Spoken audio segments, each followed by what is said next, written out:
किंतु विघ्न डालने वाले शत्रु अनेक हैं।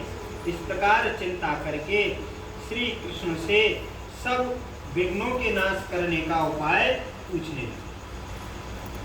द्रौपदी ने कहा कि हे सर्व जगत के नाथ, आप मुझे कोई ऐसा व्रत बताने की कृपा करें जिसके करने से सभी विघ्न नाश हो जाए। भगवान जी ने कहा कि हे महाभागे, श्री पार्वती जी ने शंकर भगवान से भी यही प्रश्न किया था। तब शंकर जी ने पार्वती जी से जो कहा था, हे वरारोहे, वही करक चतुर्थी नाम का व्रत मैं तुमसे कहता हूं। तुम ध्यान पूर्वक सुनो, जो सब प्रकार के विघ्नों को नाश करने वाला है। श्री पार्वती जी ने कहा कि भगवान, यह करक चतुर्थी का व्रत किस प्रकार का है तथा इसका विधान क्या है, और पहले भी इस व्रत को किसी ने किया है। शंकर जी बोले कि पार्वती जी, जो अनेक प्रकार के रत्नों से शोभायमान, चांदी और सोने के भवनों से भरे, विद्वान पुरुषों से सुशोभित, लोगों को वश में करने वाली, दिव्य स्त्रियों से शोभायमान, जहाँ पर सदैव ही वेद ध्वनि होती है, ऐसे स्वर्ग से भी मनोहर परम रमणीक सुख प्रस्तुपुर यानी दिल्ली शहर में एक वेद शर्मा नामक ज्ञानी ब्राह्मण रहता था। उसकी पत्नी का नाम लीलावती था।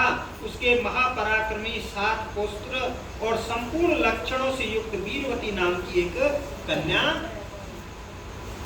उसकी आंखें नील कमल के समान और मुख चंद्रमा के समान था। उसके विवाह के युग समय आ जाने पर वेद शर्मा ने एक वेद शास्त्र के ज्ञाता विद्वान ब्राह्मण को विवाह विधि से प्रदान कर दिया।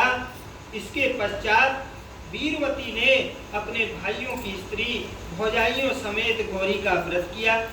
फिर कार्तिक कृष्ण चतुर्थी के दिन व्रतोपवास कर सायंकाल में स्नान कर सभी ने भक्ति भाव से वट वृक्ष का चित्र बनाकर उसके नीचे शंकर जी, गणेश जी और स्वामी कार्तिकेय के साथ पार्वती जी का चित्र बना और ओम नमः शिवाय इस मंत्र से धूप दीप गंध पुष्प अक्षताद से गौरी का पूजन किया। फिर शिव जी, गणेश जी तथा षडानन का अलग अलग पूजन करती हुई पकवान, अक्षत तथा दीपक से युक्त 10 करवा, गेहूं, पिसान, गुड़ के बने हुए पकवान तथा और भी अनेक प्रकार के फलाद भोज्य पदार्थों को अर्पण करके अर्घ देने के लिए चंद्रोदय की प्रतीक्षा करने लगी। इसी बीच में वीरवती बाला भूख प्यास की पीड़ा से मूर्छित होकर पृथ्वी पर गिर पड़ी। तब उसके सब भाई बांधव रुदन करने लगे। फिर वीरवती का मुख धोकर पंखे से हवा करके उसको डांडस बनाने लगे कि अब चंद्रमा उदय होने वाला ही है। उसका एक भाई चिंता युक्त होकर एक महान वट वृक्ष पर चढ़ गया। बहन के प्रेम से दुखी उसके भाई ने जलती हुई लोहारी लेकर चंद्रमा के उदय होने का बहाना कर दिखाया। उसने चंद्रमा का उदय जानकर दुख का त्याग करके विधि विधान से अर्घ देकर भोजन कर लिया। इस प्रकार व्रत के दूषित हो जाने के कारण उसका पति मर गया। तब वीरवती ने अपने पति को मरा हुआ देखकर पुनः शिव जी का पूजन कर 1 वर्ष तक निराहार व्रत किया। वर्ष के समाप्त होने पर करक चतुर्थी का व्रत उसकी भौजाइयों ने किया। वीरवती ने भी पूर्वोक्त विधान से व्रत किया। जब उसी दिन देव कन्याओं के साथ इंद्राणी वहां करक चतुर्थी का व्रत करने के लिए स्वर्गलोक से आई और वह वीरवती के पास चली गई। तब वीरवती ने इंद्राणी से सब बातें पूछी। वीरवती ने कहा कि जब मैं करक चतुर्थी का व्रत करके अपने पति के घर आई तो मेरे पति मृत्यु को प्राप्त हो गया। मैं नहीं जानती कि किस पाप के कर्म से मुझको यह फल मिला है। हे महेश्वरी, हमारे भाग्य से आप यहाँ आ गई हैं, सो मेरे पति को जीवित करके मुझ पर कृपा की। इंद्राणी ने कहा कि हे सुबह, गत वर्ष जो तुमने पति के घर में करक चतुर्थी का व्रत किया था तो बिना चंद्रमा के उदय हुई तुमने व्यर्थ अर्घ दे दिया। इसी से व्रत दूषित हो गया और तुम्हारा पति मृत्यु को प्राप्त हो गया। अब तुम यत्न के साथ इस करक चतुर्थी का व्रत करो। तत्पश्चात इस व्रत के प्रभाव से मैं तुम्हारे पति को जीवित कर दूंगी।